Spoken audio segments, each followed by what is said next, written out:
अस्सलाम वालेकुम फ्रेंड्स, उम्मीद करती हूँ आप सब लोग खैरियत से होंगे। आज मैं चैप्टर नंबर 18 के लास्ट लेक्चर के साथ हाजिर हुई हूँ। आज हम इसके एक्सरसाइज को सॉल्व करेंगे।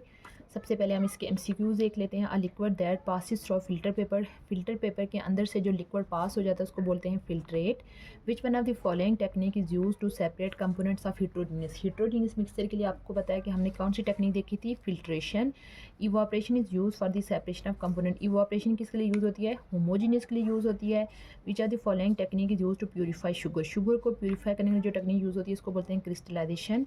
The technique use to purification of salt that decompose on heating. यानी कि वो साल्ट जो कि हीटिंग पे डिकम्पोज हो जाते हैं उनके लिए कौन सा प्रोसेस यूज़ किया जाता है? इवोपरेशन। उसके बाद the technique used for separation of liquids. Liquid की सेपरेशन के लिए आपको बताया हमने क्या पढ़ा था? Fractional distillation. In the filtration process which of the following is written by filter paper. Filter paper के ऊपर जो चीज़ रहती है इसको बोलते हैं residue. Which of the following is not carried out in crystalline process. Crystalline process के अंदर क्या चीज़ नहीं की जाती? सोल्यूशन को यानी हीट करके एक्सेस वो भी रिमूव किया जाता है। हीटिंग को स्टॉप भी किया जाता है जब हमारे पास सैचुरेटेड सोल्यूशन बन जाता है, लेकिन हीटिंग को स्टॉप कभी भी अनसैचुरेटेड सोल्यूशन इसके अंदर प्रिपेयर नहीं किया जाता। Option C. For the purification of solvent. Solvent की प्यूरिफिकेशन के लिए आपको पता है कौन सी टेक्निक यूज़ होती है? Fractional distillation. The technique use for separation of mixture of liquid. Liquid की सेपरेशन के लिए यूज़ होता है फ्रैक्शनल डिस्टिलेशन। उसके बाद water boils at 100 degree C what will happen. Salt जब को वो करते हैं तो उसको आपको पता है कि बॉइलिंग पॉइंट क्या जाता है? इंक्रीज़ कर जाता है। Will rise. Option B. Short question इसके देख लेते हैं। Differentiate between solution and saturated solution. ठीक है, सिंपल। ये सोल्यूशन और सैचुरेटेड सोल्यूशन क्या है? ये सोल्यूशन की डेफिनेशन यहाँ मिल जाएगी और सैचुरेटेड सोल्यूशन की यहाँ पे है। उसके बाद रेजिड्यू एंड फिल्ट्रेट, ये भी यहाँ पे इसकी डेफिनेशंस मेंशन है। Briefly mention the steps involve in crystallization. Crystallization के अंदर कौन कौन से स्टेप्स इन्वॉल्व हैं आपको ये स्टेप्स इसके अंदर भी मिल जाएंगे। तो अगेन मैं यहाँ पे भी बता देती हूँ। सबसे पहले हमने क्या करना होता है? उसका साल्ट लेना होता है। Take salt.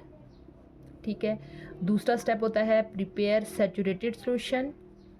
Prepare saturated solution, उसका सैचुरेटेड सोल्यूशन बनाया जाता है।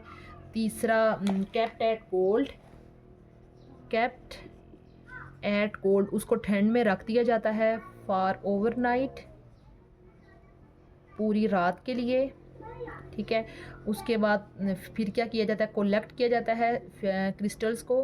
कोलेक्ट क्रिस्टल और लास्ट पे उन क्रिस्टल को क्या किया जाता है? Dry and save. फिर उनको सेव किया जाता है। ये होते हैं किसके स्टेप्स? क्रिस्टलाइजेशन के स्टेप्स। ठीक है, उसके बाद नेक्स्ट है कि what do you mean by distillation and distillate. ठीक है, डिस्टिलेशन की डेफिनेशन भी यहाँ पे मेंशन है और डिस्टिलेट क्या है ये भी यहाँ पे मेंशन है, यहाँ पे आप देख सकते हैं।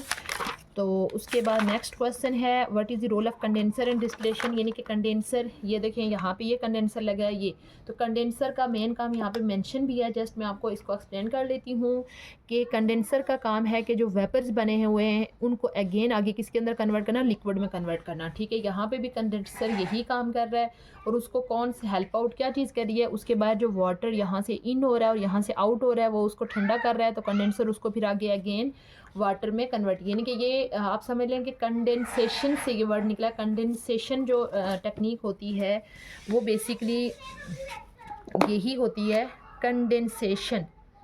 कंडेंसेशन कंडेंसेशन वो प्रोसेस है जिसमें जो वेपर्स होते हैं वो किस में कन्वर्ट हो जाते हैं? लिक्विड में कन्वर्ट होते हैं। वेपर्स किसके अंदर कन्वर्ट होते हैं? लिक्विड्स में।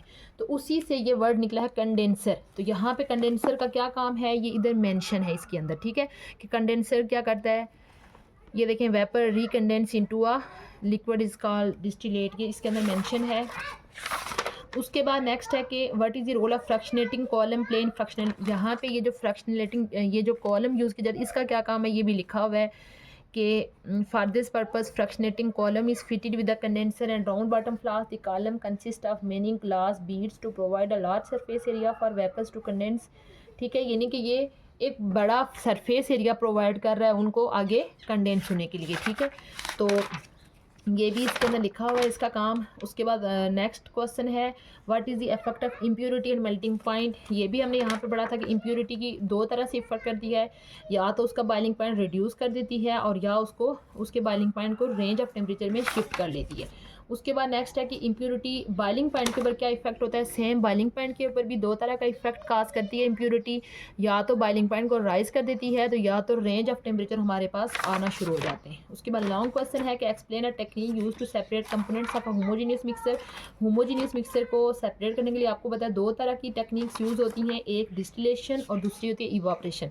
इवापरेशन के अंदर हम सॉल्यूशन के अंदर से कौन से कंपोनेंट को सेपरेट करते हैं, सॉलिड कंपोनेंट को, सॉल्यूट को। जबकि डिस्टिलेशन के केस में हम क्या कौन से कंपोनेंट को ले रहे होते हैं सॉल्यूशन के अंदर से, किसको, लिक्विड को, सॉल्वेंट को। इसी वजह से जब आप इसका आंसर लिखेंगे तो आपने दोनों टेक्निक्स मेंशन करेंगे। इवापरेशन वो भी होमोजेनियस मिक्सर के लिए यूज़ हो रही है, डिस्टिलेशन जस्ट डिफरेंस ये है कि ये सॉल्यूट को सेपरेट कर रही है और डिस्टिलेशन जो है वो सॉल्वेंट को सेपरेट कर रही है। दोनों जो है वो सोल्यूशन के लिए यूज़ होती हैं। उसके बाद explain a technique use to purify a salt that decompose on heating.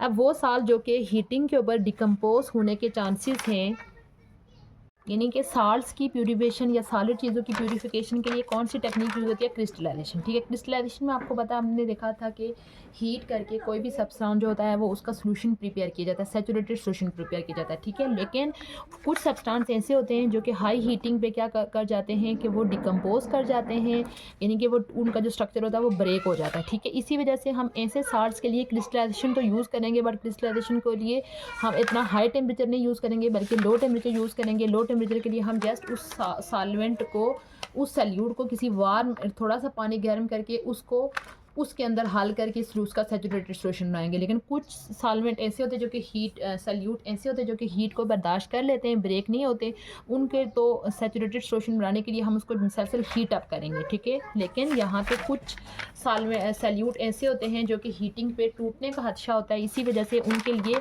Low heating वाली टेक्निक यूज़ करके उसके सैचुरेटेड सोल्यूशन बनाए जाते हैं। फिर उसके बाद उनको ठंडा किया जाता है और फिर उसके अंदर से आगे यानी कि उसके साल्ट्स को अलग किया जाता है, प्यूरीफाई किया जाता है। Explain the distillation process for obtaining pure solvent from a solution. ठीक है, यहाँ पे ये जो सिंपल डिस्टिलेशन है इसका आंसर ये वाला लिखना है। ठीक है, उसके बाद सिंपल डिस्टिलेशन, फ्रैक्शनल डिस्टिलेशन का क्या डिफरेंस है, ये दोनों यहाँ पे मेंशन है। जब आप इसका क्वेश्चन लिखेंगे तो लाइन लगा के एक तरफ डिस्टिलेशन, एक तरफ फ्रैक्शनल डिस्टिलेशन, और साथ में इनके स्ट्रक्चर्स भी ड्रा करने हैं और मेन डिफरेंस इनके लिखने हैं।